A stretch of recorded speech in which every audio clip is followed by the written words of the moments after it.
جب حضرت عمر رضی اللہ تعالیٰ عنہ کو خنجر لگا، خنجر حج سے واپس آ رہے تھے تو ایک جگہ آرام کے لیے لیٹے، کہنے لگے اللہم کبر سنی ورق عظمی وانتشرت رعیتی فاقبضنی الیک، میرے رب میں بوڑھا ہو گیا ہوں، ہڈیاں کمزور ہو گئی ہیں، حکومت چلانے کی ہمت نہیں ہے، مجھے اپنے پاس واپس بلا لے۔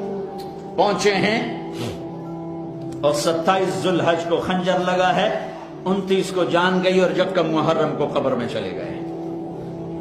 جب ان کا انتقال ہونے لگا تو انہوں نے اپنے بیٹے عبداللہ کو بلایا کہ عبداللہ جاؤ اماں عائشہ سے کہو کہ میرا باپ عمر، اب مجھے امیر المومنین نہ کہنا، میں امیر المومنین نہیں ہوں، میرا باپ عمر اپنے ساتھیوں کے پڑوس میں جگہ چاہتا ہے، اور وہ اجازت دے دیں تو مجھے دفن کرنا، ورنہ مجھے بقی میں دفن کر دینا۔ عبداللہ بن عمر آئے تو حضرت عائشہ رو رہی تھی، سب کو پتہ چل گیا تھا کہ اب بچنا مشکل ہے، تو عرض کی اماں جان میرا باپ عمر اپنے ساتھیوں کے پڑوس میں جگہ چاہتا ہے۔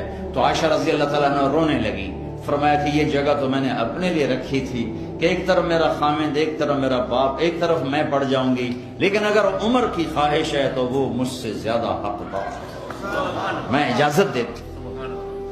وہ بیٹے نے آ کر کہا ابا مبارک اجازت ہوگی؟ کہا نہیں بیٹا، نہیں بیٹا ممکن ہے میرے شرم میں کہا ہو، جب میرا جنازہ اٹھاؤ تو ایک دفعہ پھر دروازے پہ رکھ کر اجازت لینا، اجازت ملے پھر لے جانا ورنہ واپس لے جانا۔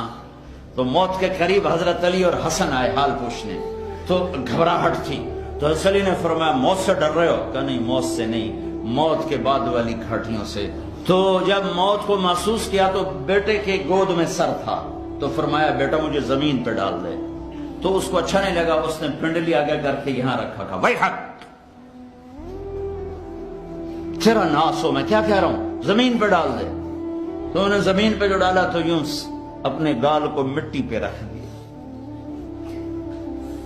سارے صحابہ مرید ہیں، ایک صحابی مراد ہے، مرید طلبگار، مراد اس کو طلب کیا گیا، آپ نے کسی کو نہیں اللہ سے مانگا سوائے عمر کے، اے اللہ 2 عمر میں سے ایک دے دے، یا بن ہشام دے دے یا بن خطاب دے دے، اور مجھ سے پوچھتا ہے تو میں ابن خطاب مانگتا ہوں۔ آپ نے جمعہ کی رات جمعرات کی رات کو یہ دعا مانگی اور جمعرات کو عمر کلمہ پڑھ گئے۔ ہاں سارے مرید یہ مراد، اور سر مٹی میں۔